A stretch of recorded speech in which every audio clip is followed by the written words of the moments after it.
እግዚአብሔር አካል አለው ስንል አይን አለው፣ ጸጉር አለው፣ እጅ አለው፣ ትከሻ አለው እንደዚህ ስንል እግዚአብሔር ጾታ የለው።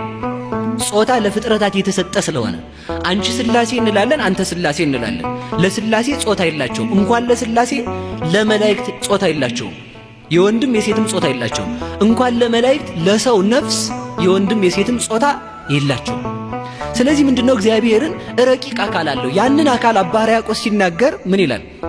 አልቦቱ ለመለኮት የማን ወጸጋም፣ ለመለኮት ቀኝም ግራም የለውም። ላይል ወታይት፣ ላይም የለውም ታችም የለውም። ወዘባን እንተ ድኅር፣ ጀርባም የለውም ፊትም የለውም። በዘይት ራእይ ወበዘይት ገመር፣ ሰው እንደሚያውቀው አኮ ዘቦቱ ለመለኮት ክበብ ከመፀሐይ፣ ለመለኮት እንደ ፀሐይ ያለ ክብ አካል የለውም፣ እንደ ሰውም ያለ ፊት የለውም። ማለት ከፍጥረታት ሕግ በላይ ነው።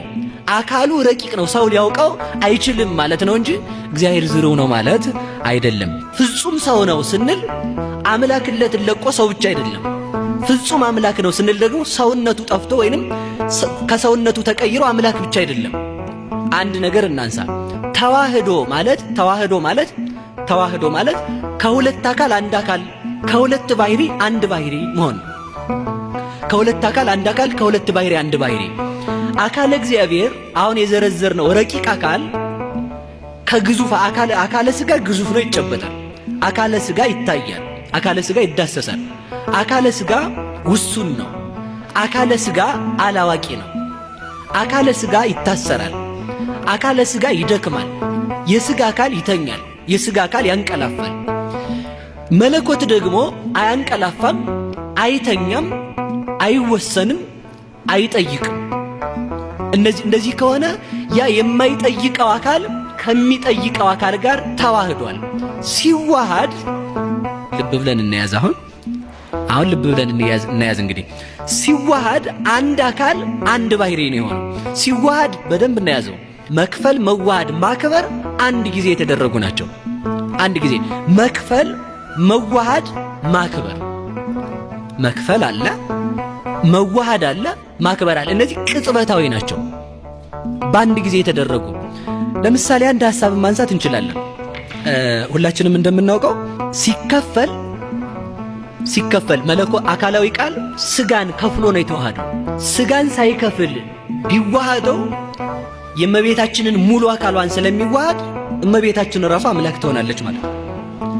ከፈለው። ያንን ስጋ ከፍሎ ከእመቤታችን ከስጋዋ ስጋ ከነፍሷ ነፍስ ነስቶ ከፍሎ የዕለት ጽንስ ነው የሆነው። ያንን ሳይከፍል ከተዋሃደው እመቤታችን አምላክ ሆነች ማለት ነው። ላቲ ስብሐት፣ እሷም ክብር ይግባትና እሱም ከፍሎ ነው የተዋሃደ ከስጋዋ ማለታችን ነው። ሲከፍል ደግሞ ከከፈለ በኋላ ደግሞ ሳይዋሃደው ከቆየ ህድረት ይሆናል። በደንብ መያዝ ያለብን ከሌሎች ቤተ እምነቶች ጋር የምንለያየው በነገረ ማርያም በነገረ ቅዱሳን አይደለም።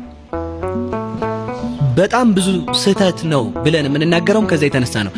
ነገረ ክርስቶስ ስለማይገባቸው ነገረ ማርያምን አይቀበሉትም።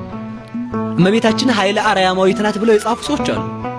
የሥላሴ አራተኛ እንደዚህ አይደለችም። የሥላሴ አራተኛ አካል አይደለችም እመቤታችን። ሰው ናት። ከስጋዋ ተከፈለ። እሷን አልተዋሃዳትም። የተዋሃደው ከስጋዋ ከፍሎ ነው። የከፈለውን ስጋ ሲዋሃደው በከፈለበት ቅጽበት ነው። በደንብ የምንይዘው ነገር ማለት ነው። በከፈለበት ቅጽበት ከሆነ ቆይ አሁን አንድ ጥቅስ እናንሳ። ወዘታወጽኦ ለሕፃን ማቆ ብእሲወት ፌኖ ውስተ ማኅፀነ ብእሲት ወተጠበልሎ በሰፋድል ረቂቅ ወተሰይሞ በአርባ ዕለት እመኒ ለነዲህ ወእመኒ ለብይል ይላል ሊቁ በቅዳሴው ሲናገር። ሕፃኑን ከአባቱ አብራክ የምታወጣው ወደ እናቱ ማኅፀን የምትልከው በእናቱ ማኅፀን በረቂቅ ሰፋድል የምትጠቀልለው በአርባ ቀንም ለመክበርም ሆነ ለመደየትም ሆነ ለመበልጸግ የምትሾመው አለ። እስከ 40 ቀን አልተሾመም የሚል ጥያቄ ይነሳል። ተስሎተ መልክ በ40 ቀን ያልቃል ብለው ሊቃውንቱ ተርጉመዋል። ያ